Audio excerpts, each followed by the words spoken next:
हर मनुष्य अपने जीवन में लाभ प्राप्त करना चाहता है। लाभ, सफलता, सक्सेस, वो जो भी कार्य करना चाहता है, जो भी उसकी इच्छा होती है, वो लाभ प्राप्ति के लिए होती है। वो जो भी वो कार्य कर रहा है वो लाभ प्राप्ति के लिए कर रहा है, हर व्यक्ति, हर मनुष्य। अब यहाँ सबसे महत्वपूर्ण चीज क्या है कि जब हम कार्य करते हैं तो हम लाभ कैसे लें।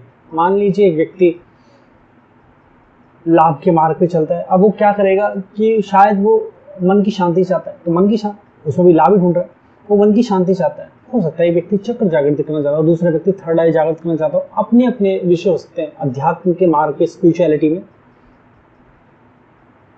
तो यहाँ पर सबसे महत्वपूर्ण चीज क्या है। मान लीजिए एक व्यक्ति मन की शांति चाहता है, और वो मन की शांति जो है, पहले उसको ये समझना पड़ेगा कि वो जो चाह रहा है क्या वो सही में चाह रहा है, मतलब वो जो जिस मार्ग में जा रहा है या जो वो विचार रहा है क्या सही में उसको वो चाहिए, तभी लाभ मिल पाएगा, नहीं तो नहीं मिल पाएगा, नहीं तो कुछ और हो जाएगा। कहीं ऐसा तो नहीं वो कुछ चीज़ों से परेशान है अपने जीवन में, जो आसपास की चीज़ें हैं उन चीज़ों से परेशान हो चुका है और वो उनसे छुटकारा चाहता है या मुक्ति चाहता है, मगर वो मुक्ति क्या है, टेम्पररी है। क्योंकि ऐसा नहीं कि वो उसको नहीं चाहिए, अभी के लिए वो परेशान हो गया है।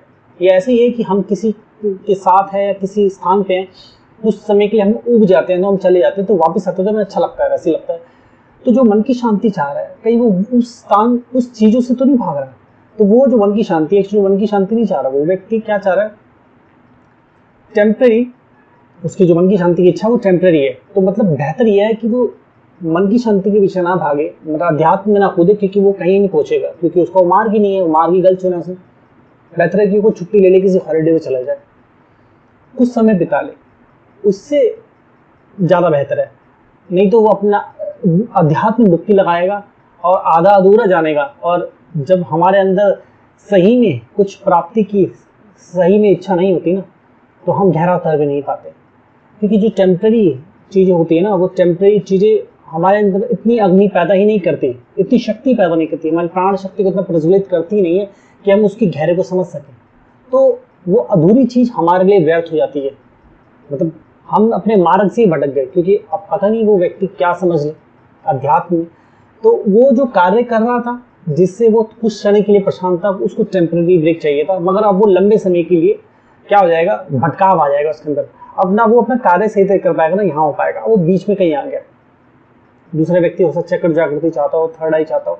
तो सबसे पहले ये है कि जब हम अपने जीवन में लाभ चाहते हैं, ये जो लाभ वर्ड है बहुत महत्वपूर्ण है। हर व्यक्ति लाभ के पीछे भाग रहा है इस संसार में। तो वो जो व्यक्ति लाभ चाह रहा है, इसमें कोई बुराई भी नहीं है। एक सामाजिक तौर पे हम देखें तो इसमें कोई बुराई, कुछ बुराई नहीं है। जब व्यक्ति लाभ के पीछे भाग रहा है, तो सबसे पहले उसको ये समझना होगा कि उसको चाहिए क्या और क्यों चाहिए, क्यों चाहिए और क्या चाहिए, और वो मिलेगा कैसे, उसकी प्राप्ति कैसे होगी। तो ये चीजें जानना बहुत आवश्यक है। कैसे मिलेगा, क्यों चाहिए, क्या चाहिए। तो ये चीज जब हम समझते हैं, तो समझने के बाद हमारी जो भी लाभ की इच्छा है, वो लाभ की इच्छा सही तरह पूर्ण हो पाती है। ये होता है समझ के विकास से। देखो, जब तक ये तो मैंने अभी आपको बता दिया, तो आपके माइंड में स्ट्राइक कर गया, ओके चीजें क्लियर है। मगर बात यहाँ पर यह है ना कि जब तक आपकी समझ इतनी विकसित नहीं है, तब तक आप ये भी नहीं जान पाएंगे मुझे क्या चाहिए, मुझे क्या चाहिए, कैसे मिलेगा। इस चीज को अगर आप समझ गए ना, तो आपका जीवन टोटली रूपांतरित हो जाएगा। ये बिंदु बहुत बहुत ही महत्वपूर्ण बिंदु है इस विषय में। जैसे कि मैंने बताया कि हम जब इस विषय में यात्रा करते हैं, मैं खास करके आध्यात्मिक स्पिरिचुअलिटी की बात कर रहा हूँ। स्पिरिचुअलिटी में जब यात्रा करते हैं, तो अक्सर जो अध्यात्म में स्पिरिचुअलिटी में आते हैं, वो जिज्ञासु लोग होते हैं। दो विचार होते हैं, मन की शांति और जिज्ञासा। दो चीजें मेन खास करके उनको इस तरफ लाती है। मन की शांति का मैंने बताया कि हो सकता है वो मन की शांति है, वो टेम्परेरी ब्रेक चाहता हो जीवन से। दूसरा है जिज्ञासा। देखो, जिज्ञासा जो हो सकती है ना, एक व्यक्ति कुछ जानना चाह रहा है, और वो जब जान लेगा तो वो शांत हो जाएगा। मगर यहाँ पर यह है कि उसके अंदर जो जिज्ञासा है ना, वो जिज्ञासा कभी शांत नहीं होगी, क्योंकि जिज्ञासा एक ऐसी चीज है जिसकी कोई सीमा नहीं है, क्योंकि जितना जानोगे उतना कम। तो अध्यात्म में जान लेना ये सही मार्ग नहीं है कि हम जाने, क्योंकि जिज्ञासा है क्या है, तो सीमा ही नहीं। आप जानते जाओ जानते जाओ, आपका पूरा जीवन काल भी बीत जाएगा ना, तब भी आपकी जिज्ञासा खत्म नहीं होगी, क्योंकि जिज्ञासा का कोई अंत है ही नहीं। तो हमें पता होना चाहिए।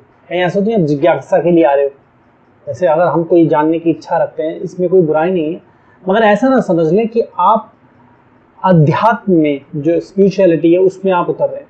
ये लाभ जो चीज़ है ना मनुष्य के जीवन में, हम लाभ की प्राप्ति के लिए तो चलते हैं, मगर हमें सही मार्ग नहीं पता होता। देखिए, अगर हमें सही मार्ग नहीं पता, और सही मार्ग का पता तभी लगेगा जब हमारी जो समझ है उसका विकास होगा। जो हमारा समझना है, अंडरस्टैंड करना है, उसका विकास होगा। हमारी समझ का जब विकास होता है तो हम ये जो गड़बड़ी है अपने जीवन में उसको दूर कर पाते हैं। नहीं तो मैक्सिमम लोग जो होते हैं वो उनके जीवन में वो चीज़ें होती है जिसका उनसे कोई सौकार नहीं है, कोई भी लेना देना नहीं है, और वो चाहते भी नहीं। मैक्सिमम उन्होंने जीवन में वैसी चीज़ें, वैसे लोग इकट्ठे करे हुए होते हैं अपने जीवन में। उनका जो जीवन होता है वो दिशाहीन हो रखा होता है। वो एक व्यक्ति अगर जीवन में धन प्राप्त कर ले फिर भी सुखी नहीं है, इसका मतलब उसका मार्ग गलत था, कोई गलत मार्ग पे चला गया तभी उसको दुखी हो रही है। तो एक व्यक्ति अंदाज लगा रहा है कि मुझे जो चाहिए वो उत्तर की तरफ है, हो सकता है वो उत्तर में ना हो, वो दक्षिण में हो, मतलब नॉर्थ में ना हो, साउथ में हो, ईस्ट में ना हो, वेस्ट में हो, किसी भी दिशा में हो सकता है। तो आप जब गलत दिशा लेते हैं तो ये गलत दिशा आपको जब ले आती है और आप जब वहां पहुंचते हैं तो आपको पता होता है ये तो मैंने चाहा नहीं था, तो गड़बड़ हो गई। तो यहाँ पर एक शब्द है, इसको बोलते हैं संतुलन, बैलेंस। ये जो बैलेंस बिगड़ता है ना, बैलेंस बिगड़ने से हमारा मार्ग भी बिगड़ जाता है। तो समझ का विकास जो है, समझ का जब विकास होता है तो हम बैलेंस को भी समझ पाते हैं और बैलेंस अपने जीवन में रख पाते हैं। तो समझ का विकास कैसा होता है? दो तरीके से होता है समझ का विकास। पहला तो ये कि जैसे जैसे हमारी उम्र बढ़ती है, हमारा हम एक्सपीरियंस करते हैं, हम बहुत सारी गलतियां करते हैं, बहुत सारी चीज़ें करते हैं, उससे हमारा समझ का विकास होता है।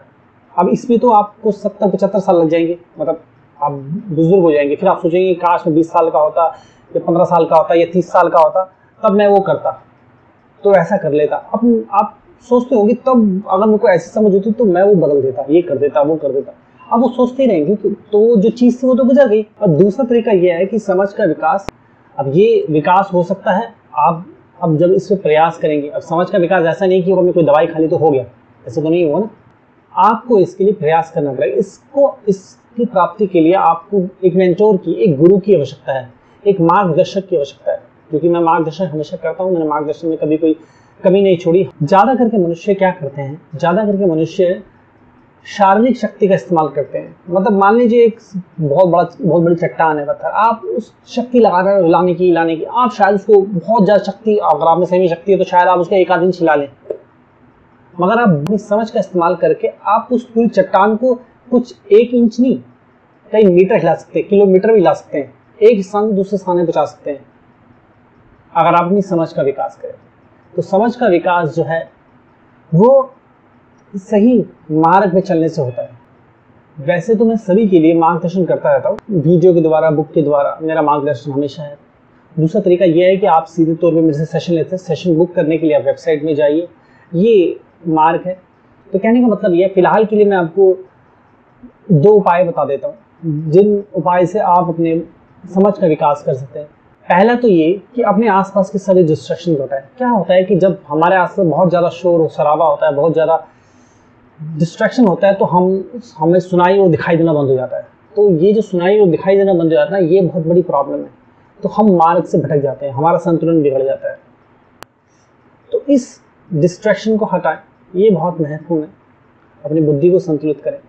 दूसरा ये कि आप सभी व्यर्थ से मुक्ति पाएं, अपने जीवन में जितने भी व्यर्थ है उसको दूर करें। ठीक है, अब ये दोनों आपस में एक दूसरे से जुड़े हुए ही हैं, बहुत अलग नहीं है। तो जैसे कि मैंने बताया कि आप सेशन बुक करके आप मेरे से सीधे तौर पे गाइडेंस ले सकते हैं। दूसरा, आप हस्तरेखा दिखा सकते हैं। इसमें मैं आपकी क्या कमी है, क्या खूबी है, क्यों आप 99% जाके फेल हो जाते हैं, आपके हाथ को मैं 7 दिन तक स्टडी करता हूँ और आपके माइंड को पूरा खोल के आपके सामने देता हूँ। तो ये भी सेशन, ये जो पाम रीडिंग सेशन, ये भी आप वेबसाइट से बुक कर सकते हैं। हमारी बुक भी है फ्यूचरिस्टिक गीता, जो कि हिंदी इंग्लिश दोनों भाषाओं में भी वेबसाइट पे है। ठीक है, तो सभी चीज़ें आपको वेबसाइट में उपलब्ध हो जाएंगी। वेबसाइट का लिंक नीचे है। अपना ध्यान रखिए। आज के लिए इतना, नमस्ते।